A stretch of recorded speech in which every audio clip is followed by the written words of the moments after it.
But we want to introduce our guest today. Karen Nohelty is a regular here on the show. She comes on to talk about research, and she's going to talk about research today. And she heads up the research department at the Center for Autism and Related Disorders. I'm sure I've gotten that a little bit wrong because I'm going to ask her to explain it to us. But she's going to talk about research, but she's also going to talk about something new, the Gemma Project, GEMMA, which we mentioned at the start of the show. We're going to let her talk a little bit about that. And tell us how you might want to participate. So let's welcome Karen to the show. Hi, Shannon. Thanks for having me here. We're so thrilled to have you, Karen. We always love your background. It looks like peace. I know, it's so beautiful. Yes, need a little bit of peace in our lives. That's right. And I think I slaughtered your job description. So tell us a little bit about what you do. Yeah, no, that was great. I'm the research director at CARD, and you're right, I head up the research department. So we do lots of different things. We run research studies in-house, we support clinical quality at CARD, and we also partner with outside universities, individuals on research projects as well, which is what we're doing for the Gemma Project. Okay, so talk to us about the Gemma Project, and we're just going to let you talk. Sure. So it's a really exciting study that has the potential to have a huge impact.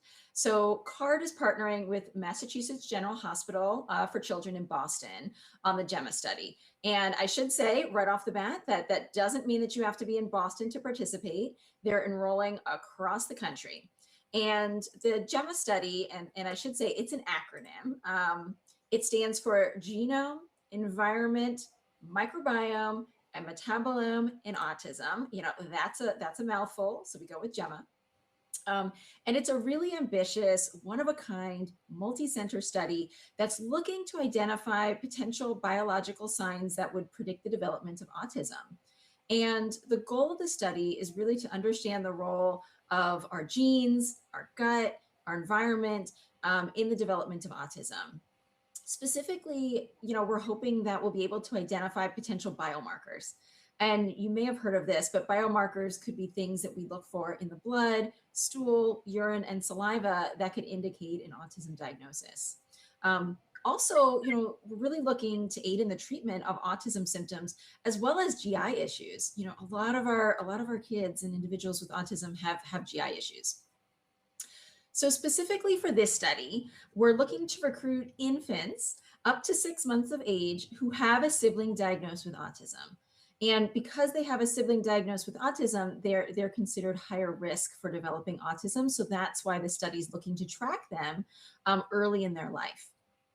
So in sum, the study is looking to collect samples from the infant, blood, stool, urine, saliva, as well as gather information from parents about the foods that they're eating, general dietary information, other clinical information such as antibiotic use, and that would be collected every 6 months during the first 3 years of their life. Now, to make it easier on parents, you know, the stool, urine, saliva samples can be collected from the child at home to make that a little bit easier. And the study team can also help arrange to get the blood samples collected at the pediatrician's office or at a local lab. Everything can be overnighted back to the Massachusetts General Hospital staff. So again, you know, you can participate from anywhere in the country. It doesn't matter. We can do amazing things with our mail system nowadays. I also like to make sure to note we do have to collect one-time samples from the child with autism and from one or both parent at enrollment. And that's to get an idea of how the entire family looks in terms of these different things. So the real big benefit that I think there is to families, I want to talk about next. So while enrolled in the study, families have access to the Gemma study team, which includes experts in the field of autism.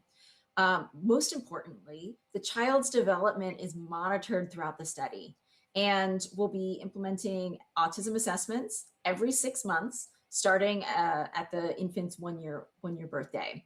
So that way, if the baby develops autism while enrolled in the study, we can make referrals as soon as those signs emerge so that the child can get intervention as quickly as possible. So I also want to mention that as part of the Gemma study, there's an interventional arm. So what I'm talking about here is really assessing genetic, environment, microbiome factors of these infants, but there is an interventional component. So if the child does develop signs of autism throughout the course of the study, they could enroll in that part. And in that part of the study, they're using biomarkers to implement personalized treatment of those symptoms. So, and on the other hand, if the child doesn't develop autism, you know that as soon as possible, which can be really, really helpful information to have. Overall, we really hope the results of this study can help better understand autism and GI issues and increase quality of life for patients with autism.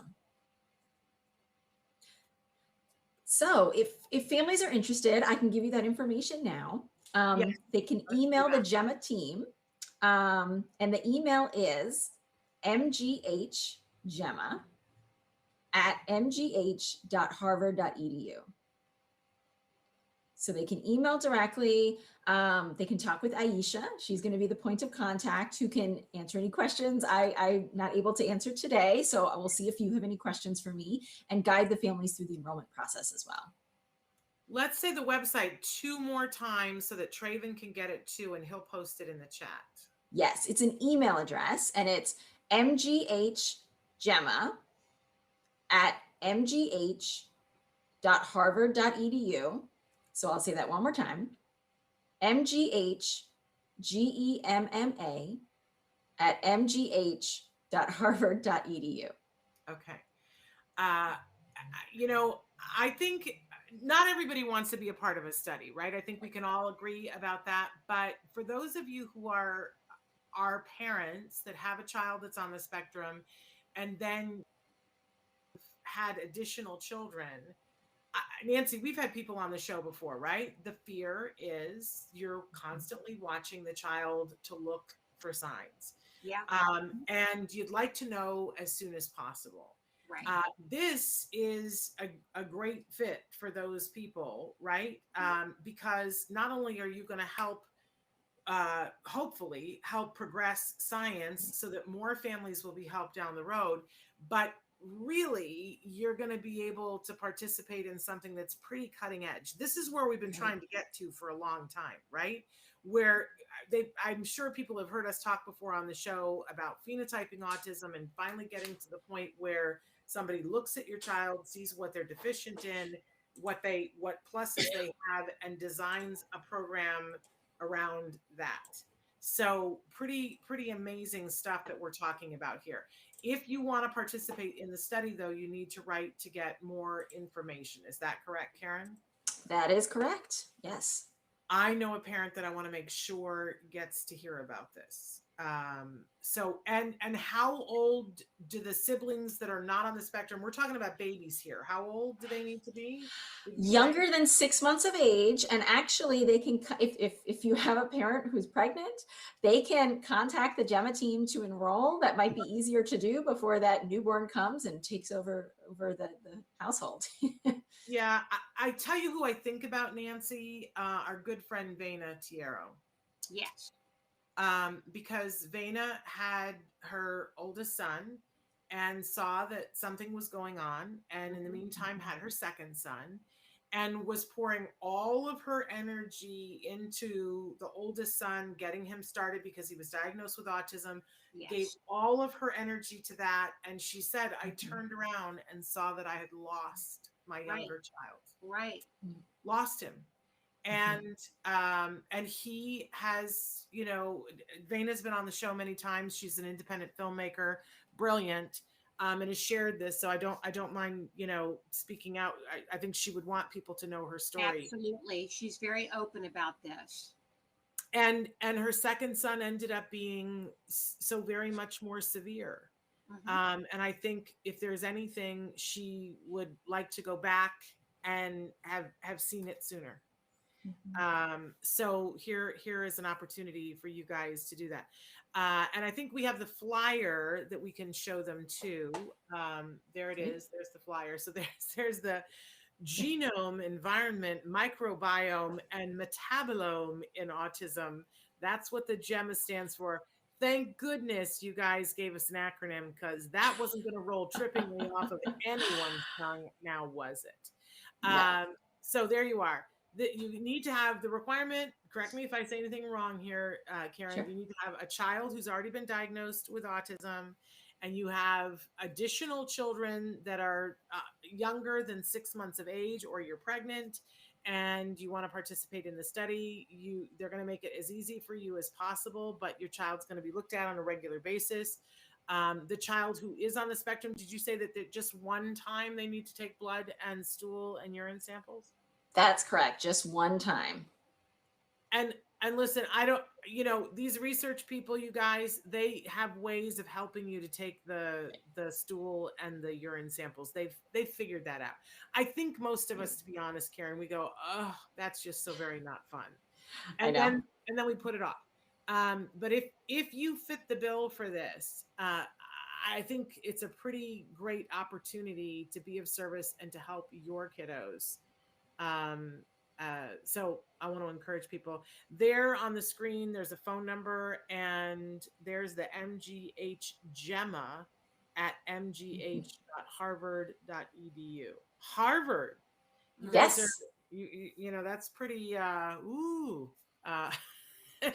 some pretty serious stuff right there. Okay. And we see the lead investigator right there as well. So anything else we need to know about this, Karen? I think that covers it for the study. Yeah. Okay. I do have an article to share just to give a little bit more information about GI issues for kids with autism. Great. We want to hear about that. First, though, Amanda said that Amanda, we're so glad to see you here. We've missed you. She says, I'm sorry, I stepped away for a minute. Do we have to live in the same state? I know a family who might be interested, who just had a baby September. Older sibling has autism. Anywhere in the United States. This study also has separate branches in Italy and Ireland, but yeah, anywhere in the United States, we're enrolling through Massachusetts General Hospital. We have quite a following of people watching in Ireland. So if you're in Ireland, hey, there you go. Yes, reach out, definitely. We do have some viewers from Italy, but it's obviously it's less because we're not speaking Italian here. Anyway. Okay, so fantastic. Check that out, you guys. But Karen, go ahead, because you had a research study you want to talk about. Sure. So I wanted to give a little bit more information about GI issues as it relates to autism. So I have a study to share with you. It's called Differential Immune Responses and Microbiota Profiles in Children with ASD and Comorbid Gastrointestinal Symptoms by Rose and colleagues from 2018. So that's a whole mouthful. I'll break it down for you. What I really liked about this article is Dr. Alessio Fasano, who is heading up the Gemma study, is one of the co-authors on this study here. So, for this study, we know from previous research that autistic children have more GI issues than neurotypical children. And what they looked at here was the difference in the microbiome between autistic children with and without GI symptoms, as well as neurotypical children with and without GI symptoms. And the goal was to see if there were biological signatures of immune dysfunction. So I'll start by breaking this down, talking about the microbiome. What that means is all the bacteria, fungi, and viruses in our system. So when we're talking about the microbiome in our gut, we're really talking about the diversity of the bacteria in our gut, the amount of the good bacteria, as well as, like I said, the fungi and the viruses, all of those microorganisms. So that's what we're talking about there. So the researchers shared some background information that I thought was really helpful before we get into the details of the study. They reference a previous study that collected data from almost 1,000 autistic children and found that they were 6 to 8 times more likely to have frequent GI symptoms. Probably not surprising to many viewers who have a child with these symptoms, but I think it's really helpful to have that information in a study. They also found that in autistic children with GI symptoms were more likely to have trouble sleeping, be more irritable, cry without a reason, be aggressive, and score worse on behavioral assessments. Again, that may not be surprising, but that all sets the stage for the research these researchers were doing to really identify the microbiome and its impact on the immune function and how our children behave. So what they did for this study is they recruited participants for 4 different groups.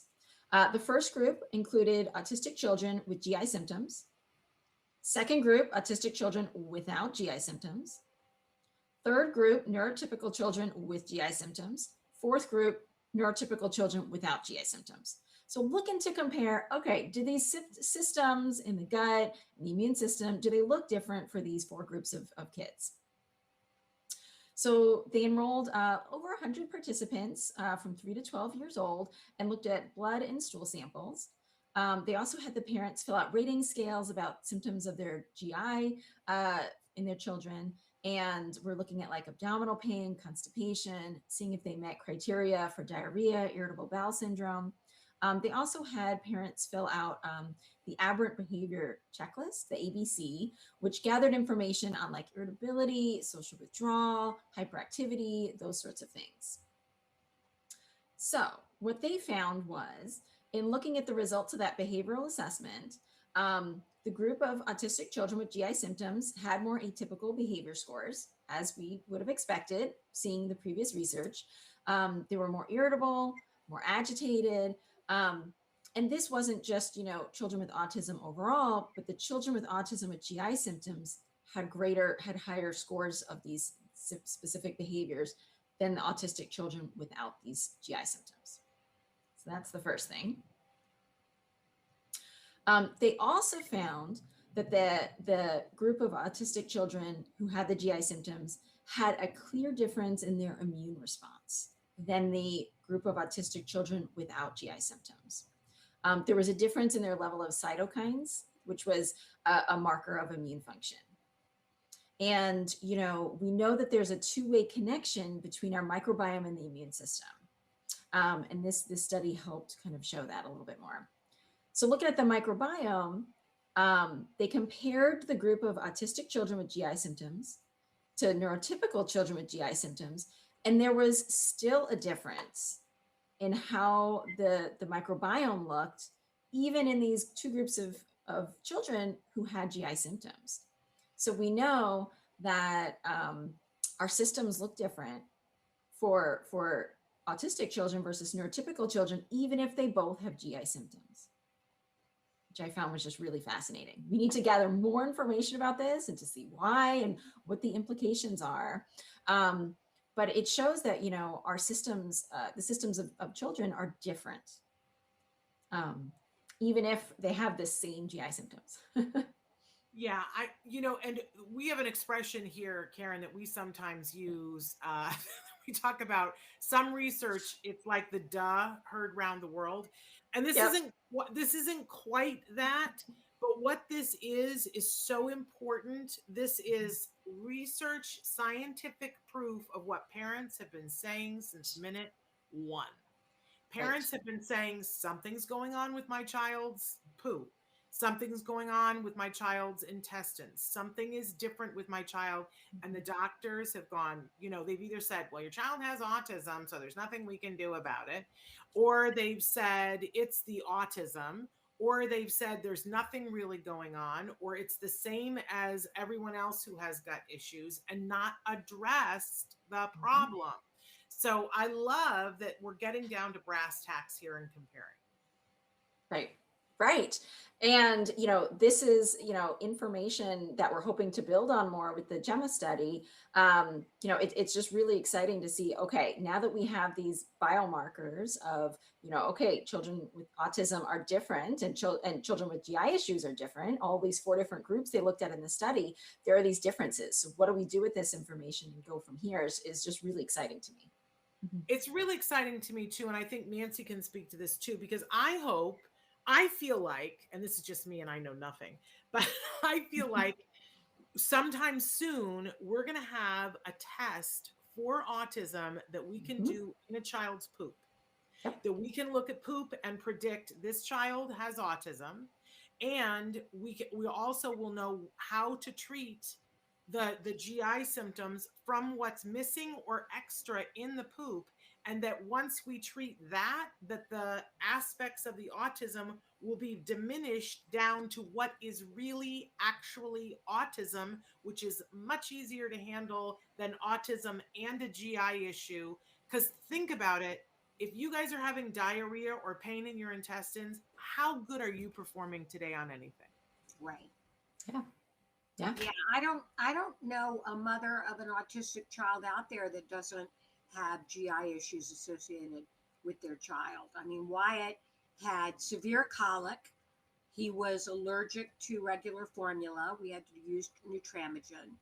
Um, he had, of course, gluten and dairy allergies, as we found out later. And this was all, linked and tied into his autism. So this is very exciting, this work. And it's Yeah. Go ahead. Go ahead. No, and I was just going to say, the link to the immune system is also a really, really exciting piece to hopefully help our kids here. I know I've worked with some autistic children who just seem to get sick so much more often, and I'm curious to find out what the link is here too. Everybody over at Taka is going, oh, welcome to the party that we've been at for the last 20 years. Right? Yeah. I mean, seriously, that's part of, but this is important because this is how it gets mainstream. This is how we get, just the other day on Ask Dr. Doreen, Dr. Granpeesheh was saying, let's all remember that 10 years ago, if you talked about a probiotic to someone, they thought you were doing some crazy third world, like I remember talking to my mom and saying, you really should take a probiotic. And she was like, oh, I don't do any of that funny Ayurvedic. And I was like, Mom, what are you talking about? And, and now you turn on the TV and every third commercial is for a probiotic or a prebiotic, right? These things get more mainstream. I'm so proud of the autism community, though, and the parents that they've been ahead of this for quite a while. So thrilling, though, that not only now is science going to catch up to that, but look at this, Karen, behaviorists are catching up to this too. Mhm. And when Nancy has said for the longest time, I have said for the longest time, if we get behaviorists on the page where we're looking at the immune system and looking at the gut, oh, good things are going to happen. So it's starting. It's starting. Yes. And there's proof, there's evidence that all those parents for all those years, not crazy. So there we go. I love it. Karen, I think it's amazing all these things that you're involved in because you are putting the pieces together and we're looking forward to see what you get out of that. And what the researchers get out of that. And hopeful about all of that. So again, if people have questions about this research or any other research questions, you can write us. I think the best place to write us right now is autism-live@gmail.com. Tell us you have research questions or you have a question for Karen or for anyone on the research team at the Center for Autism and Related Disorders, because we love going to them and having them answer our questions. But if you have questions about the Gemma project, are we calling it a project or a study? I'm confused. I think the study. I kind of like to mix up words and get creative, but it's the Gemma study. Okay, the Gemma study. If you have questions about that, Traven, can we put the email up one more time? I know I'm throwing you a curveball. But you can also write us here. But for more information, mghgemma@mgh.harvard.edu. We'll remember the Harvard part. All right, Karen, have I cut you off from anything? Was there anything else you wanted to share? No, that covers everything. All right. Thank you so much for giving us all of this great information. We hope that, we want to charge you if you're watching us live or watching us later recorded. This study, you may not have a child under the age of 6 months, but you probably know somebody who does.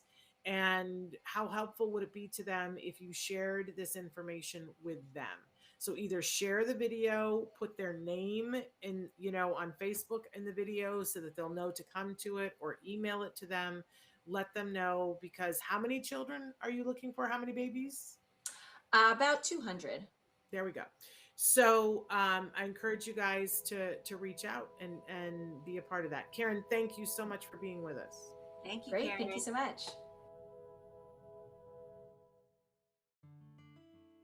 Thanks for watching Autism Live. If you found anything helpful in this video, please give us a like. In fact, make sure that you smash that subscribe button on YouTube and give us a like on Facebook. You can also follow us on Twitter and Instagram for important updates. And please download our free podcast wherever you get your podcasts. See you next time. Until then, give your kiddos a hug from me and one for you too. Bye-bye for now.